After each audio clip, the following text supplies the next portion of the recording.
Crit status active. Orbital status standby.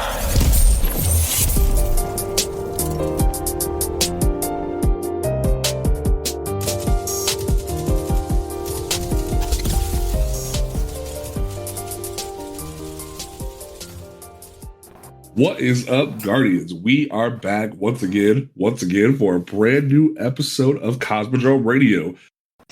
Broadcasting on all frequencies. We are here kicking it, talking about the game we love more than anything. Destiny 2 is having a good time. It's been a rough week for some of us. Both myself, Panda the Paladin, and Prismatic both have COVID, so we've been kind of getting kicked in the butt. But we said, you know what? We're going to survive, and we're going to give you a show, and Toll's here too, which is great. What's up? I've nicknamed this episode the COVID special.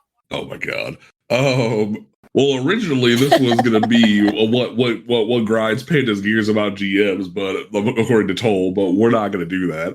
No, that was a fun time, though. That was a fun 7 hours. It was a hell of a 7 hours, but it was fun, definitely. We were trying to do the corrupted GM for 7 hours. And we finally got it done, and then we did a couple more here and there once we figured out what to do, but it was just, oh lordy. But don't forget, the folks, that you can follow this podcast on Twitter at Cosmodrome Radio, and we are available on all podcast platforms: Apple Podcasts, Google Podcasts, Spotify, Amazon Music, and Audible. Wherever you listen to us, iHeartRadio, we are available. So make sure that you subscribe, make sure they listen. We had 66 people come out and check out the first episode, which is amazing. I'm excited to see us grow. So thank y'all for that. We're going to kick it live and keep it going. All right. So first things first, I definitely want to give some shine to it. Solstice, what's known as Solstice of Heroes. That, man, I have not really been enthused about this year with Solstice, and it partially is the armor, and it's just the armor itself hasn't really been appealing to me. I appreciate what they've done with the armor system, because now it gives people who just never wanted to do the grind of dungeons for high stat armor over and over again a chance for triple 100 stats in certain builds, which is great. But to be honest, this happens every year where I just don't want to do the grind of Solstice more than a couple times once I get most of the stuff, because it just wasn't a big thing. And then there was the whole thing with the hand cannon and the shotgun helping people super overflow their weapons, and everyone thought Bungie was just gonna let it go, but then they nerfed it within a week, and I'm like, y'all really thought Bungie was just gonna allow y'all to do that? But I don't know. I'm just while I appreciate the changes that have come to Solstice, where the system has evolved, it ain't been fun. It ain't been it's been fun to do the bonfire mash, but like I said, I just this event isn't for me all the time. Dawning's more my speed. Old school haunted Halloween time was better for me when we had the Infinite Forest. That was just me.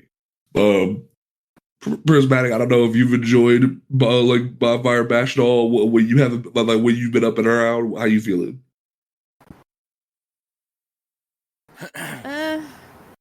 As someone who's done Solstice every year when it's come out, while I appreciate that it's not as much of a grind as it usually is, where you start with the blue, the green, and then the blue, and then the purple, and then you gotta do the final bullshit. It's nice to not have that much of a grind, but we had people in our clan who did it all in one day. That, to me, seems like it might have been a little too streamlined. Or they could have switched it up a lot and added other things into it instead of streamlining it that much. Also, not a huge fan of the way the ornaments and stuff look this year, but I'm glad it's not just me, because I just wasn't feeling this armor. I went back and bought the past 2 years worth of armor, but I didn't mess with this year. I'm glad it's not just me. Mm-hmm. Yeah, I wasn't a huge fan of last year's. I like last year's more than this year's, but the 2 years before that, those ones, in my opinion, were better. Fair enough. Toll? But I'm also a sucker for any armor that'll let me have. 2020 was a great year for Solstice, I'll say that. Yes, it was. else. I like how they did the armor. I really love that. I like that they made it super accessible so anybody can get triple stats or whatever stats they want for their armor, whatever build they're trying to go for. You can kind of go for it now with ease because you can target the specific spikes that you want. And yeah, everything else is up to par, but this is Solstice. To me, this isn't like the big showcase event, not like Guardian Games, the Dawning, or the Halloween event.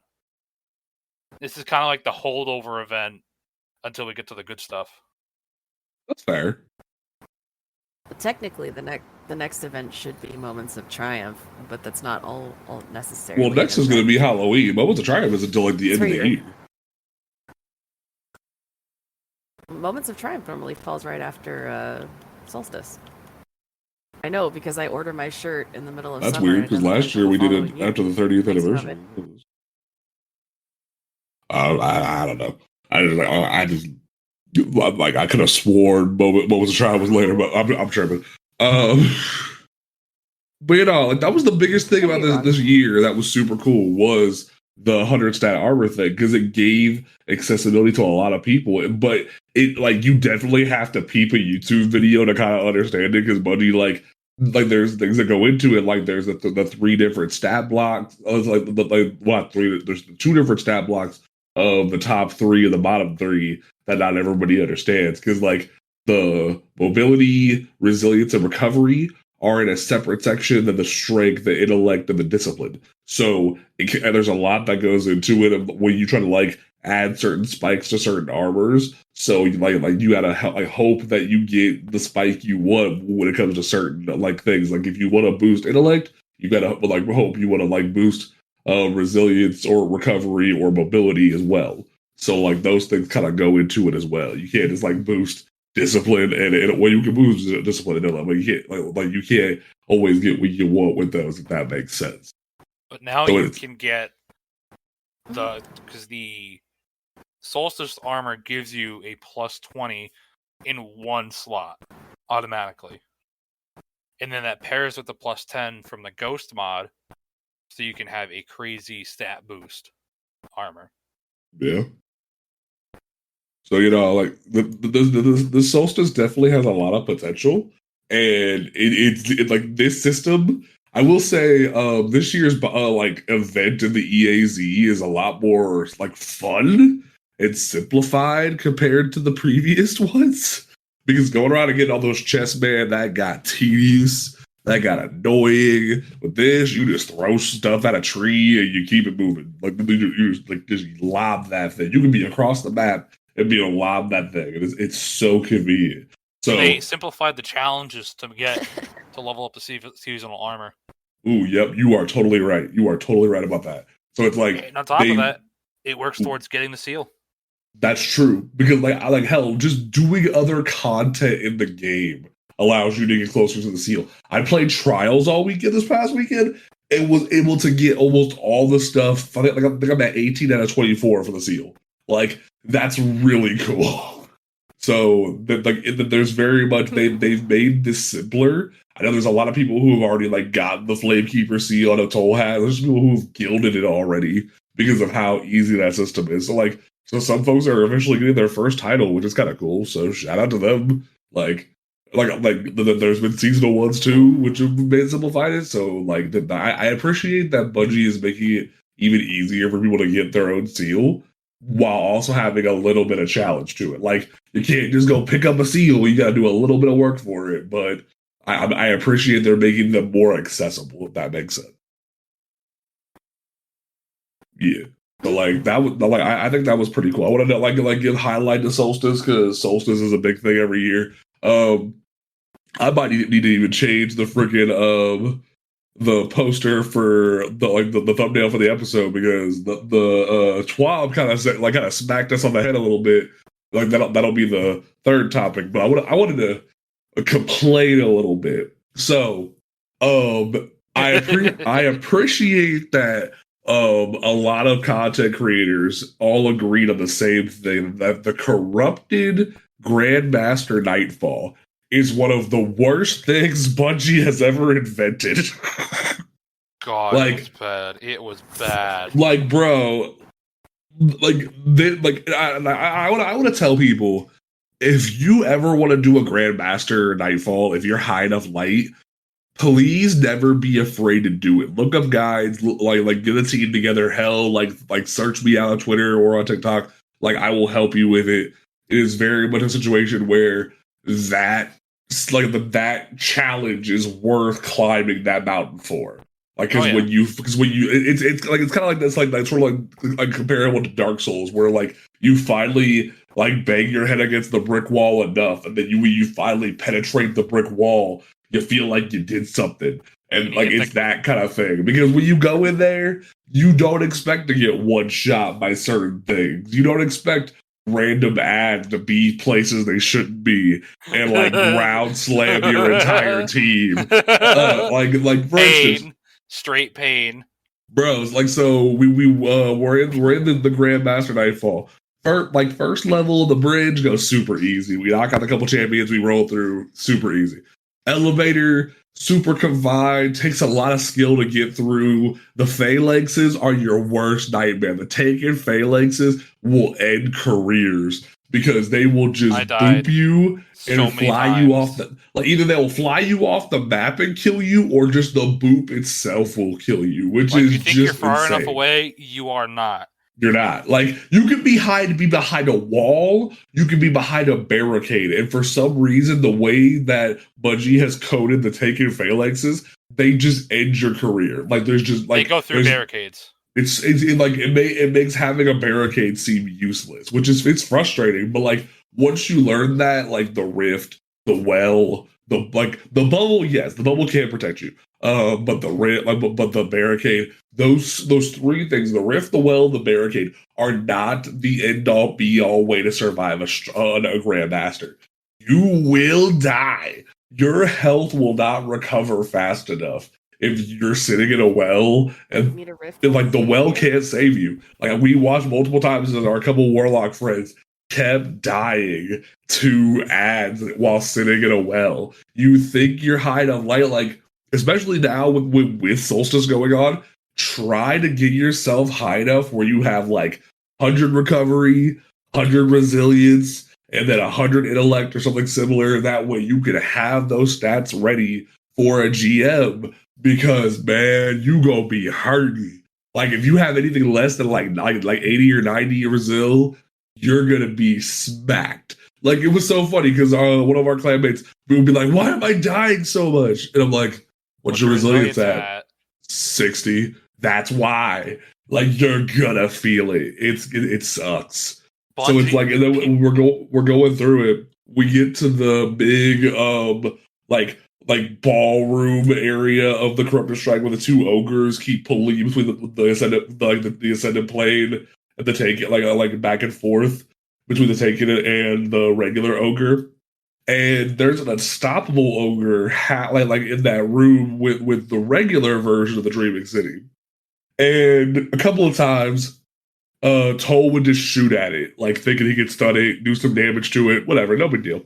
But then when he would shoot at it, when it was across the room, by the time we keep flicking through reality between the Taken world and the regular world, we would come back to the regular world every once in a while, and the unstoppable ogre had like either walked up the stairs or he jumped up and just freaking ground pounds the ground and just kills all three of us. And it's just wipe. Like, you can't recover, you can't respawn, it's just dead. And we're just like, what? It's so scary too, because you're coming back. You don't know what's gonna be there, and you just die, and you're like, it's just death. It's so scary. That and the Hive Knights with their boomer guns. The boomer guns are cracked in GMs. They will one-shot you, two-shot you. You'll be hit from across the map. You'll be hit from down the stairs. You'll be hit from everywhere. That's just it's like it whoops you, it trains you, and it teaches you to appreciate like your life in this game when it comes to like that sounds stupid, but honestly no, like it genuinely teaches you to actually like think on your feet more and be in sort of a like a high level content mindset.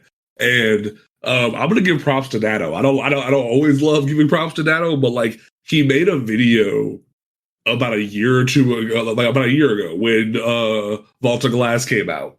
And it was called Elitist Dado Complains About People Complaining About Master Vault of Glass. And he made a really good point where he's coming off elitist, but not in a way where it's meant to be a dick. He's like, yo, I understand you don't like that there's high level content, but this content is here for when you hit that echelon, when you get to that point. It's not like Trials where you're just gonna always get pub stomped by messed up PvP sweats. No, if you dedicate the time to build the armor like set that you want, to like build the build you want of different mods and whatnot, to grab the right guns for the loadout and go into the Grandmaster or the Master Raid or whatever. If you build yourself correctly, you can conquer that. That's why the seal is called Conqueror. So, like, when you walk into these high-level content situations and you don't have the right loadout on and you get frustrated, you have no one to blame but yourself. And, like, he said it in a way that came off kind of messed up, so, like, not everyone, like, really absorbed the message. The message. So it's like, you need to like actually like hear that a little bit. It's not saying, yo, we're gatekeeping this content from you. You like we're mad at you because you don't have the time in your life to dedicate to this thing. It's, hey, when you have the time, like to use the seasonal challenges that Bungie is giving you to finish the season pass, to get to go from level 100 to level 200 by playing Nightfalls, by playing the seasonal challenges that Bungie gives you. Hell, even just PvP, because I played Trials all weekend, and it took me till Monday to get my flawless, but just playing matches gave me so much PvP. I went from, 180 to 220? So you definitely have a lot of potential to do that if you dedicate the time to it. It feels like Bungie's kind of gatekeeping that content because you don't have the time, but it's not what they're trying to do. They're just giving people who have the time and the ability to devote into that, the ability to like reach for that challenge. Like, am I coming off correctly? I think you're fine. Cole? Toll's dead. Or Toll's muted. I'm not dead yet. I will I'm say not- if you want to start Grandmasters, I would not start. no. with No. Captain. Start with Lake of Shadows. It's Like Lake of easy, Shadows, there's and it'll Inverted let you Spire. feel for how much it'll Start actually with- hurt. People know. Look, go to Reddit, and people will be posting the easier GMs and their strats. So keep an eye out for that. Most definitely. Because there's Inverted Spire, there's Arms Dealer if you do it the cheese way, there's Lake of Shadows. So there's a lot of potential for you to go through and do this content if you have the time to dedicate leveling your character to go into that content. Like, it feels rough. It feels like you can't open that door to access that content, but it's just there. Like I hope that came off right. Oh yeah, I hope that did. That was sort of my now when it comes to Sadia in the boss fight, man, she can kick rocks. She can kick rocks. I don't care. Bungie said they nerfed her stupid little like blast attack, her AOE like bounce attack. Man, they can kick rocks. Like, because there was literally multiple times where she would like, because it isn't just, oh, we're gonna like bounce you off the map with her AoE. We're gonna have a ring attack form around you, boost you into the air, and then boop you off the map. It's like they make it bluntly clear we want to knock you into space. And in a high level content situation, that sucks. So like I never did this pre them nerfing Zadia, but I never want to see that. I never want to see it. if you look at the modifiers for the GM, there's a modifier specifically for her blast that makes it better. That's horrible. I hate that. It's just like, man, she, especially when like at the worst times, she'll just carry you into the ether and you just have no control over it. There's been a couple times where like I've caught myself, or like the couple warlocks we've gone with had Icarus stashed out of it, but sometimes you just can't escape that, man. It sucks. So, you know, like the corrupted is not the one to start with, I'll tell you that much. So, you know, that was just us wanting to bitch about, like, is there anything else you want to bitch about, Toe? Because I got it out of my system.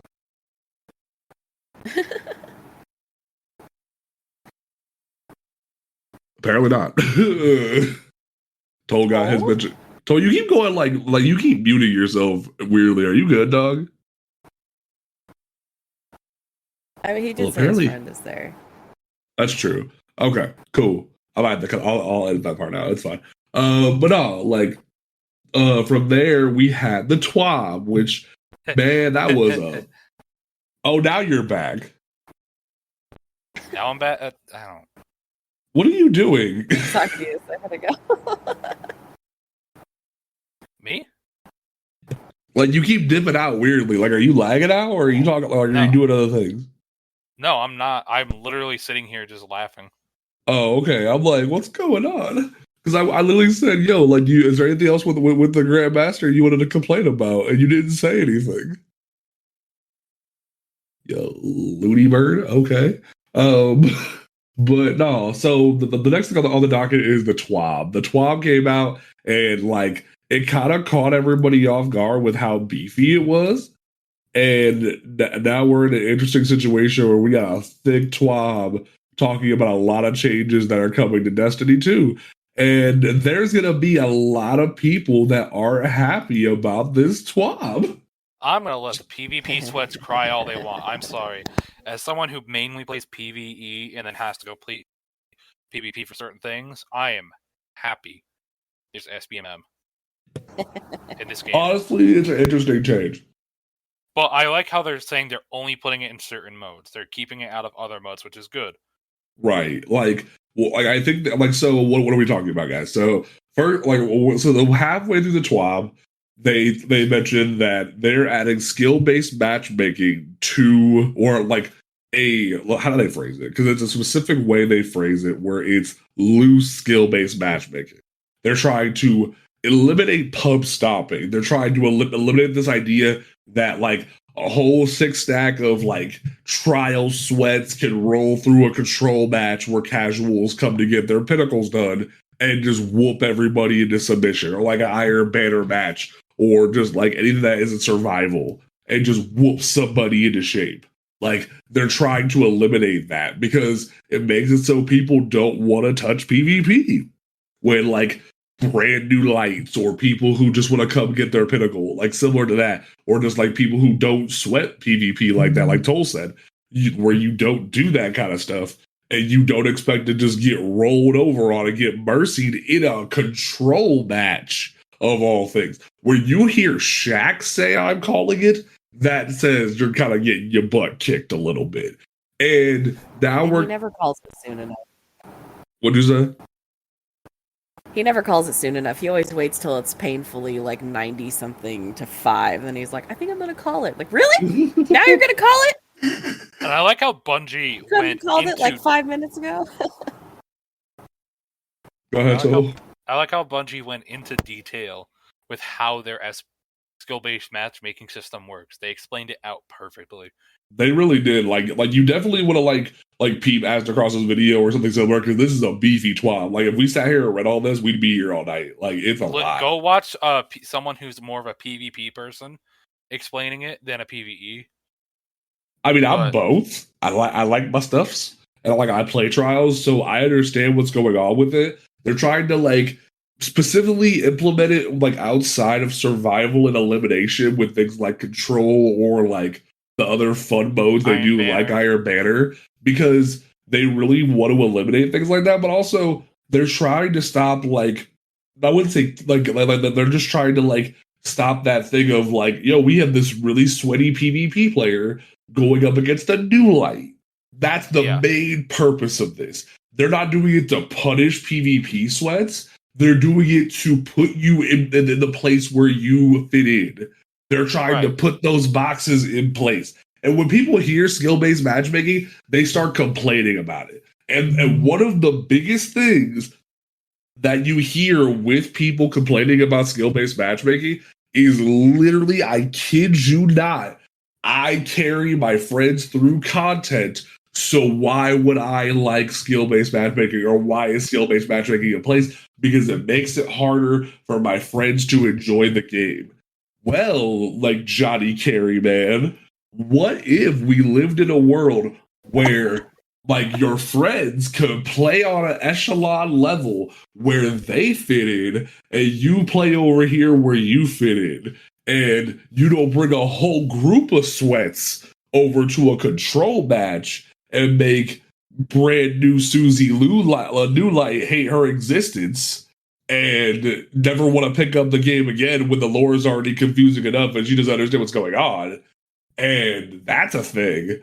Like your friends Timmy and Tommy can enjoy that, like fighting her on their level, because they don't know as much about PvP as you, and we don't have that system. Because to this day, that's the reason why people complain about the new Trials flawless pool, is because they do carries. They carry their friends through content, so they don't like having to fight people on their same level while having to take care of their friends. And that's valid, but that system can exist in skill-based matchmaking, and you don't like that.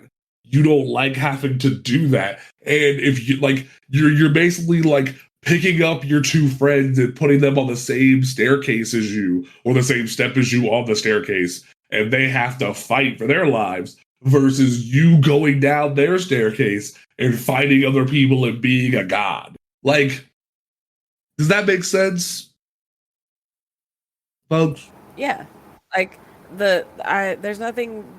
That's one thing I did like and hate about the way that they used to do Iron Banner, is I knew that I could go in the first Iron Banner of the season, get my whole fucking quest done, and I wouldn't have to step back in that shit show the rest of the season. Mm-hmm. But now with the way that they did Rift and the way that they made changes to Saladin, it's not like that anymore. Oh. It used to be, if I didn't get everything done first Iron Banner of the season, I was going to be screwed by the next time it came around, because you have these people that can level up and get all the, XYZ.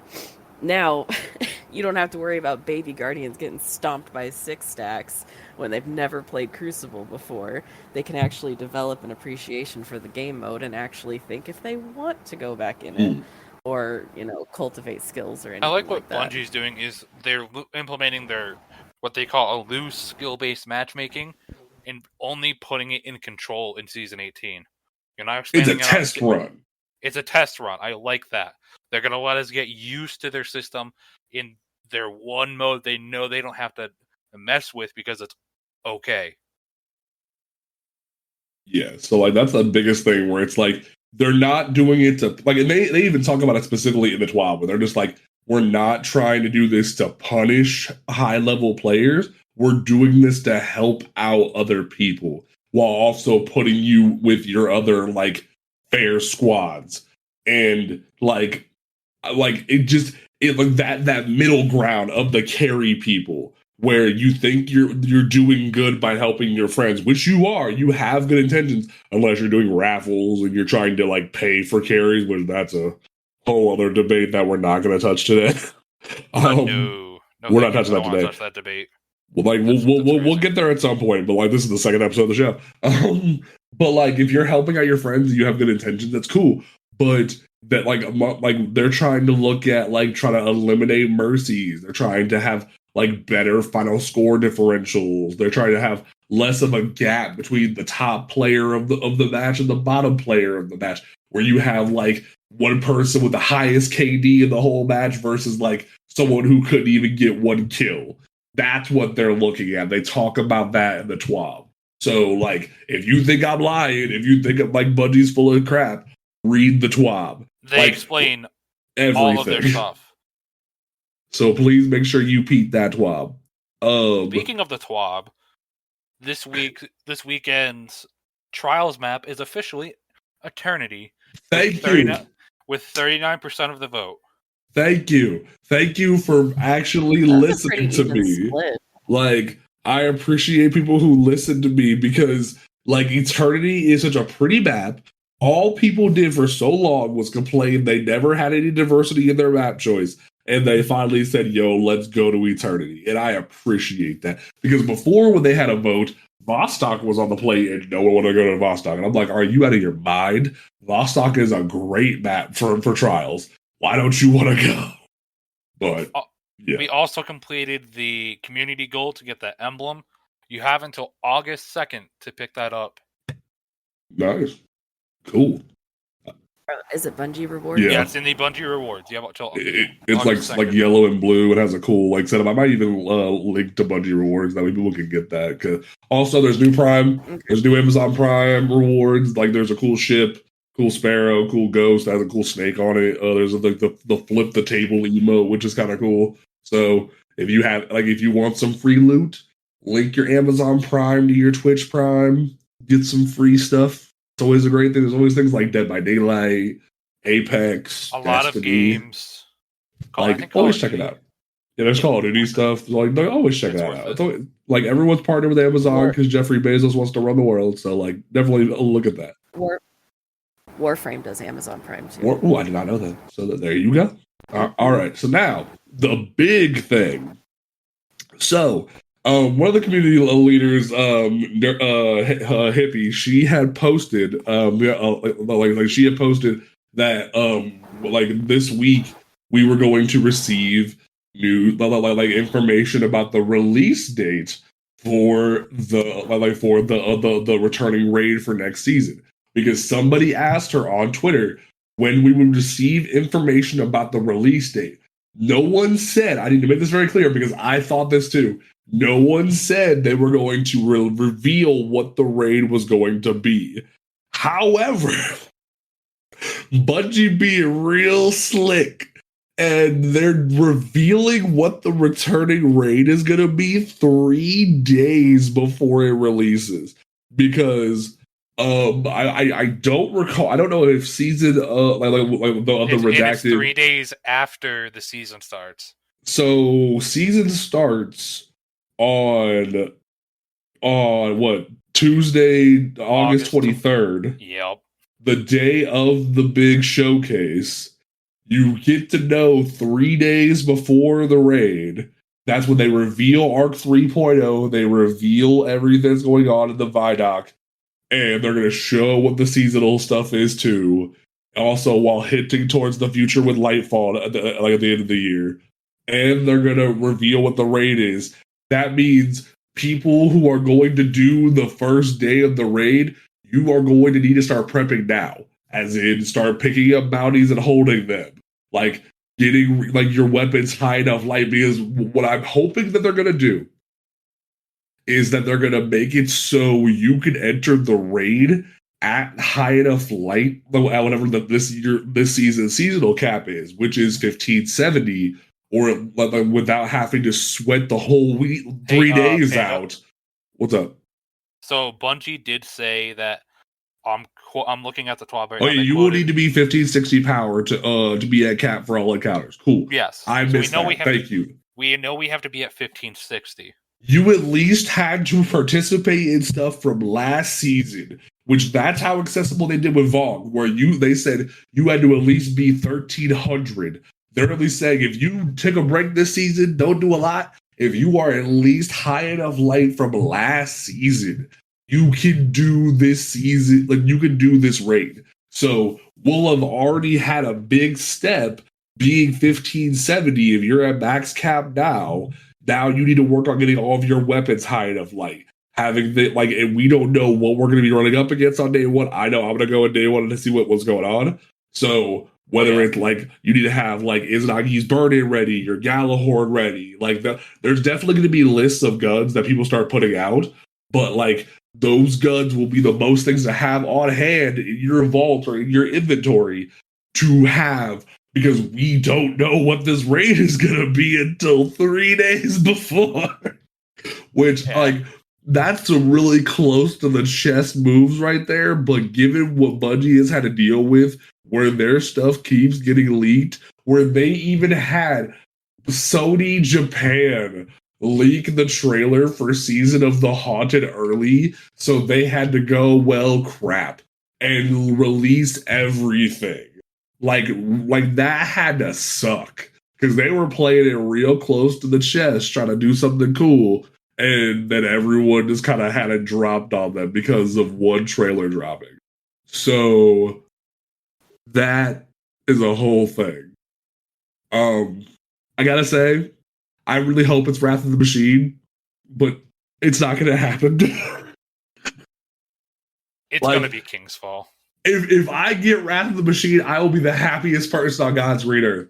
That's all I'm saying. Like, it will be the greatest. I It would want tie both raids so in the good. game. It would be great. No, I both want raids. both. Like, it would be great if they just dropped both raids. That'd be funny as hell. But we like, only get one, and I'd be happy with either. So I just like I think it'd be really cool because like everyone expects King's Fall. I pray to God Bungie isn't like not listening to their community and does Crota's End because that would be the worst choice possible. the glorified dungeon. That to this day, Pit of Heresy literally remixes Crota's music for the final boss because the final boss is a glorified Crota clone. And they even put Crota in Dares of Eternity, so that would look real weird if they just redo Crota for the new raid. That would be bad. So it's either King's Fall or Wrath of the Machine. I wish it'd be Wrath of the Machine, but it's probably not going to be. It's going to be King's Fall, but that's still cool. It'll be fun to go through. There's probably going to be some streamers that go back through original OG King's Fall to prep for it, which will be kind of cool. So look out for that. Tola and I were actually talking about that. Ooh, I'd be down for that. That'd be dope as hell. So get ready for that kind of fun stuff. That'll be cool to look forward to. I really hope that with this, because they're doing the same thing as last time with the returning raid, where if you want to chase worlds first, you have to not only complete the raid, you have to to go back into the raid after you complete it, and then complete a set of challenges similar to like a seal, and complete all those challenges in a run to achieve worlds first. They're making it so you can't just speed through old content and win. You have to actually like get through it again with harder stakes, not just contest mode. Because contest mode, for those who don't know, is a mode where, regardless of how high your light is, you're always going to be 20 light below the encounter. So, say if Toll is 1560 and Prismatic is 1565 and I'm 1570, we're all going into the raid where every encounter is 20 light above us. That's what we're looking at here. So that's what you'll need to think about if you would attempt like a day one clear or world first if you're nutty enough to do it. But for me, I want to get my first day one badge ever. I'm super excited about it. Same. Yeah, I feel like it'll be super dope. I'm even gonna call off work for that because I work Fridays, but I'm gonna be tired on Saturday. So I would that'll be able really to try, cool. but not till later but in the day. That's fair. We like at that point, we might need more people. So that'll be really cool. I'm excited about that. It's gonna be dope. Like I feel like Bungie kind of raised the stakes down by like holding it till 23rd. I think that'd be dope. Yeah. So, do you have any thoughts? I'm ready for a new raid. I'm ready for new loot. I'm about to say, yeah, we're getting to that point where we kind of need more loot. Where it's been dry for a hot minute. I like bringing back a few old weapons, but they need to bring something new to the table that can during the season. All the weapons from Duality, amazing. Mm-hmm. Gotta pay $20 for that. Well, that was $10. 20. Really? Wow. You're getting you're getting the dungeon key for season 17 and 19. Okay. But I want a way that you can get the good guns for free. That's very true. So that way, someone can always have like a storm chaser or something like that in their back pocket. That's why I love the Palmyra B. Love that. Palmyra D is a great weapon because it's a goated rocket launcher you can easily craft. Yeah, like, and that's what's been really cool about like Witch Queen since that started, is that we're in a time where there are high level weapons that anybody can attain.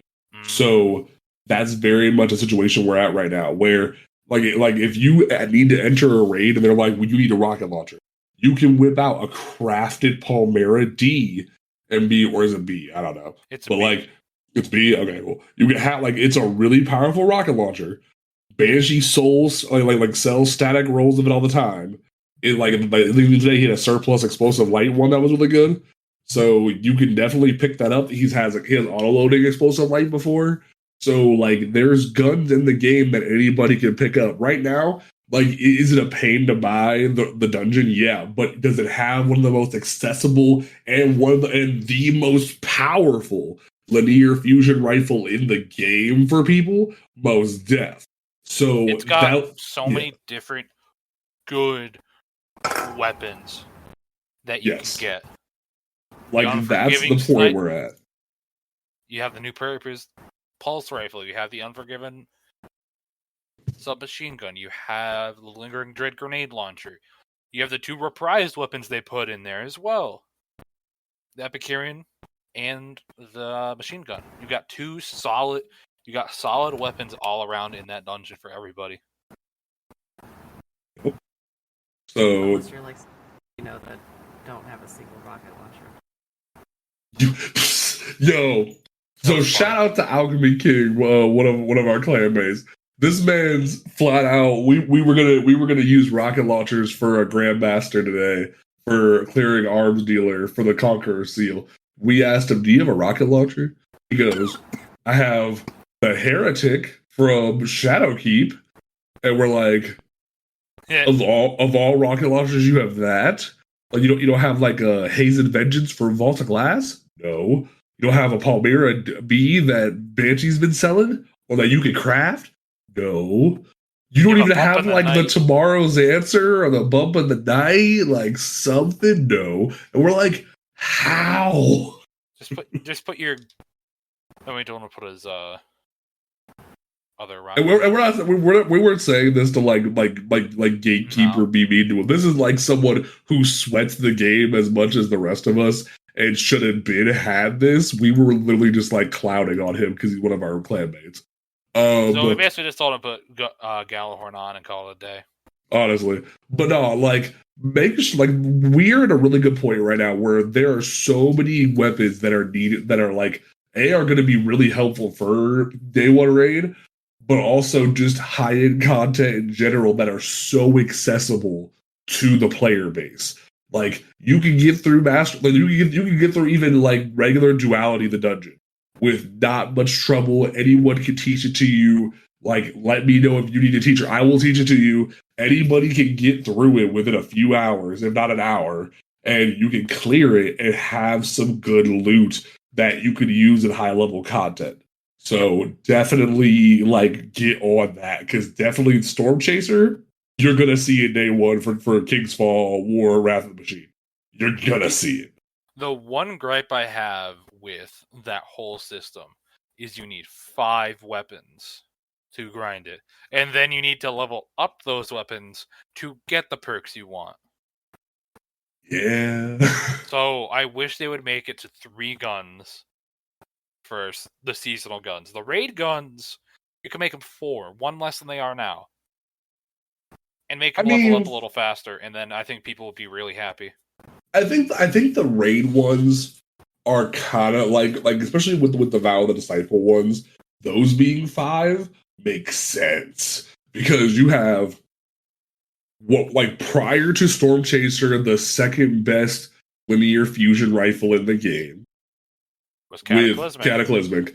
You have Deliverance, which is still wreaking havoc in PvP. You have Forbearance next season is going to be cracked. You have Forbearance next season, which will be cracked because of being an arc wave frame grenade launcher, and you On top have of that, Insidious, which is one of the best pulse rifles in the game in its archetype because of how hard hitting it is, and its arc. Like that right there. And it has adaptive munitions. Yes, it can. It can roll with adaptive munitions, which will be great for high level content. And if you want to craft that. Bungie's gonna put a pulse rifle mod or a scout rifle mod in next season. So I want anti-barrier scout back, like because Unstoppable Scout has been fun this season. We've been having some fun, but anti-barrier scout was king, bro. Like you just tap, shield goes away, especially in an explosive payload. It's gone. Because this season went having only anti-barrier pulse and like piercing sidearm. It hasn't really been that fun to fight anti-barrier. But literally, it's like, all right, I'm running hard. RB.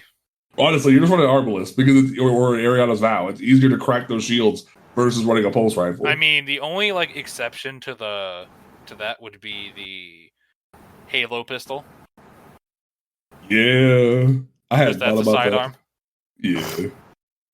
So like that's definitely like where we're kind of at. We're in a really good state where a lot of weapons are accessible, and we definitely recommend chasing them. If you need a full list, I can work on putting that out on the Twitter. But yeah, excuse me. So that's where we're pretty much going to wrap up. We're definitely going to link the TWAB in the show notes. That way people can peep it because it's very important. It's a massive TWAB, and there's a lot of math in there, and a lot of stuff I didn't really understand myself. So don't feel afraid. Don't feel upset that you don't understand it. There's like even if I'll even link Astrocross's video where he like goes through it step by step, because it's very much. That's why I always tell people, if you don't want to sit down and read this beefy ass TWAB or even a short TWAB, if you just don't have nothing going on, like there are content creators that break down the TWAB for you. So Rick Cacus does one all the time. Rick Cacus is easy to understand. Yes, I know it's Rick Cacus. This is Rick Cacus. It's Rick Cacus, but that man breaks everything down so simplistic. He does. Easy to understand. He makes content easy to accessible, easy to access. So definitely make sure you keep down. Yeah. And he also posts great build videos. Yeah, I don't know about that. I always trust his builds, but it's fine.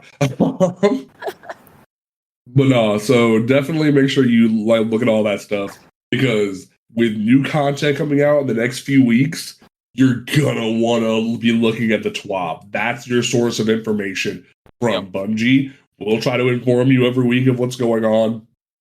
We'll try to give you tips as you get ready for next season. The main thing you want to do right now is start stocking up weekly bounties. Now, what do I mean by that? So when the season starts, and it's something that everyone's been kind of like, that Bungie sort of accepted and allowed, is that weekly bounties can carry over to the next season if you keep them in your inventory. And then when you claim them, especially when you claim them with someone in your fire team who's part of your clan, or to someone in your fire team, you get shared wisdom. And when you claim all of those bounties at the tower, you're able to then gain a bunch of XP towards your season pass, which will help you unlock the artifact for that season to help you in the high-end content faster. So you're going to see a lot of people on day one of next season just going ching, ching, ching, ching, ching, ching, ching, ching, ching, ching, ching, ching, like just cashing in their bounties as they do every season. That way, like, because you could go to freaking Shao Han, you could go to freaking Devra, Eris on the moon, her lectern. You could go to freaking Petra now. You go to Finch. All these different vendors to go around. Every vendor do all their bounties. Yes, like just go to every, like, I don't even like claim them, just hold them, because obviously you're at the end, you're leveled up enough. Just hold the bounties and start stacking them up, because there's a good chance you'll be at like level 5, 10, 15, 20, like by those bounties alone, and you'll have a step up, and you'll start noticing creators doing doing high level content, like Master and Hero, like Master and Legend Lost Hunters day one. That way they can start getting high level drops or you'll start seeing people doing comp on day one, like competitive, like playlist survival on day one, because of the system of drops it gives you. Because they want to get the higher light and the higher XP. And also, one thing that you can do is strap like the highest level light mod to your ghost. That way, that gives you more XP as well. So you're gonna want to do those couple things. We'll talk about them more in depth as the weeks go on. I'll make a list. That way, everyone's more informed. So look out for that.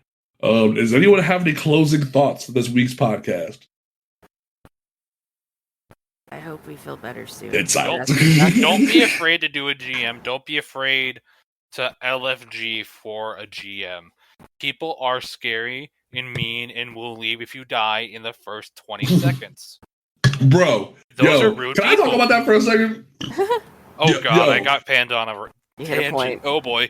We had 2 people that joined us before we found a new clan member that actually stuck with us for 7 hours with the GM. So shout out to Red. He's awesome. But we had 2 people who joined us back to back where we did the first opening section. I hadn't done a GM in 2 seasons. I was rusty. Toll's newer to GM because he started doing last season.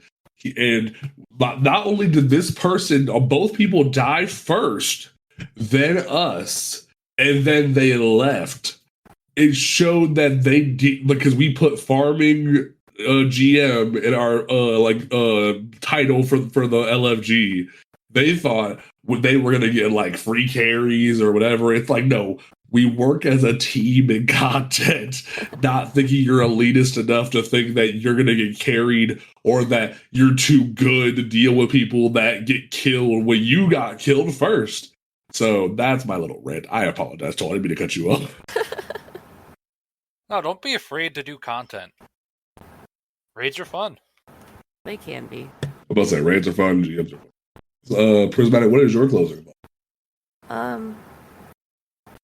don't really know if I have one this week, considering that breathing is not super easy right this second. If you listen to the podcast and you like it, just let us know.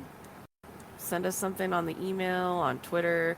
If there's something you want us to fix, if there's anything in particular you want us to talk about, just let us know. We're open to suggestions. Most def. I like that. This radio show is here to promote good vibes and promote a safe space for this video game. So like always feel welcome, whether it's me promoting it on TikTok, whether it's me or me and Prismatic posting it on Twitter. Make sure that you are able to like feel safe talking to us, because we are both like running the Twitter. We love talking to people, so like follow us and talk to us. We love hearing your ideas. So definitely do that. Oh, also before we sign off, after re-listening to the first episode and realizing how much of a pain in the butt it would be to possibly find me on TikTok because I had multiple different screen names, I did update my TikTok, so now it is Prismatic Liches. So I should be pretty much streamlined across all platforms now. Nice, I love that. That's dope as hell. So we will go ahead and wrap up the show. Thank you so much for tuning in, folks. And we will catch you next time right here at Cosmodrome Radio. Have a good night, Guardians.